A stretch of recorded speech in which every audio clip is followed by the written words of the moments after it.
نماز جب ہم پڑھتے ہیں نا، نماز کے پڑھنے کے بعد جو ہے نا، جب نماز مکمل ہوتی ہے، 3 مقصد کے لیے پڑھائی گئی نماز۔ کتنے مقصد کے لیے؟ 3 مقصد کے لیے۔ آپ پوری نماز پڑھ کے بیٹھے ہیں، کس پہ بیٹھے؟ التحیات۔ نماز کس کی طرف سے ہے جی؟ اللہ کی طرف سے۔ نماز سکھائی کس نے؟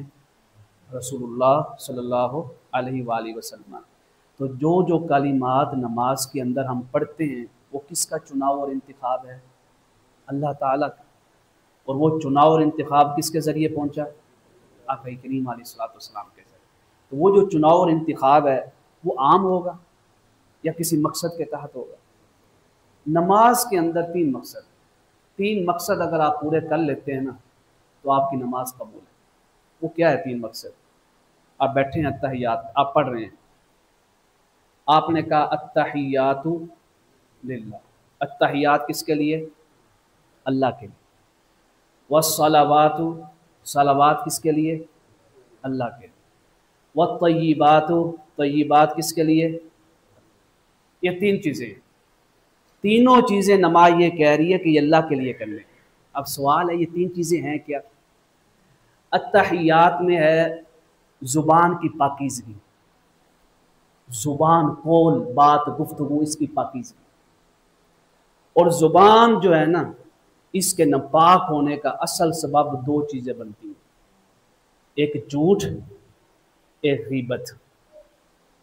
جھوٹ اور غیبت جھوٹ نہیں ہوتا، یہ بات سمجھنے والی۔ غیبت جھوٹ نہیں ہے۔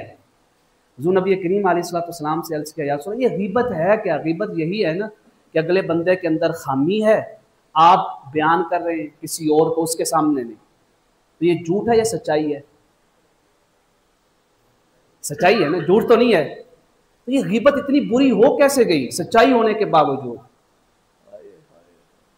بول سچ رہا ہے غیبت والا، پر فرمایا غیبت وہ گناہ ہے، ایسے ہے جیسے تو نے اپنے بھائی کا گوشت کھایا، اس وجہ سے کہ تو جو سچ بول رہا ہے نا، یہ تیرا سچ بولنے کا مقصد نہیں ہے، کسی کو تکلیف دینا مقصد ہے، کسی کو اذیت دینا مقصد ہے، کسی کی سیلف ریسپیکٹ ختم کرنا مقصد ہے۔ اور اسلام کو یہ منظور نہیں ہے کسی کی عزت ختم کی جائے اور کسی کی عزت نفس مجروح کی جائے۔ نا انصافی کا معنی کیا ہے؟ آپ سنتے ہیں نا، نا انصافی ہوگی، نا انصافی ہوگی، اس کا معنی کیا ہے؟ وہ بھئی نا انصافی کا مطلب ہے جھوٹ۔ نا انصافی کا مطلب کیا ہے؟ وہ جھوٹ بول رہا ہے۔ گواہی دینے والا بھی کیا ہے؟ جھوٹ بول رہا ہے، اور فیصلہ دینے والا بھی کیا ہے؟ جھوٹ بول رہا ہے۔ تو زبان کی ناپاکی کا سب سے بڑا سبب کتنے ہو گئے جی؟ 2، ایک جھوٹ اور ایک دوسری آج۔ والصلوات کیا ہے؟ جسم پاک کیا ہو؟ جسم کتنے حصوں کا مجموعہ ہے جی؟ 2 چیزوں، ایک آپ کا ظاہر اور ایک آپ کا باطن۔ فرمایا ظاہری لباس بھی پاک رکھنا ہے اور روح کا لباس بھی پاک رکھنا۔ اگر ظاہری پاک ہے، روح کا لباس پاک نہیں ہے، فرمایا نماز کا مقصد ہی پورا نہیں ہوا۔ تیسری چیز کیا ہے؟ ہاں جی، والطیب، سبحان اللہ۔ نماز کی معراج یہ ہے، یہ نماز کا عروج ہے نمازی کے لیے۔ والطیبات کا مطلب یہ ہے کہ تمہارے مال کی ایک ایک پائی پاکیزہ ہو، حلال کی ہو۔ اندازہ کریں۔ اور مال کے حرام ہونے کا سب سے بڑا سبب کیا ہے؟ بے ایمانی، کرپشن، بددیانتی۔ یہ 3 چیزوں کے لیے نماز پڑھائی گئی۔ آپ نے الحمدللہ پڑھی، قل واللہ احد پڑھی، رکوع کیا، سجدہ کیا، سارا کچھ کیا۔ فرمایا 3 چیزیں پوری کرنی ہے، نماز اس کے لیے، ایک التحیات، دوسرا والصلوات، تیسرا۔ یہ 3 چیزیں آپ پوری کر لیں، اللہ نے اس کی جزا کیا دی؟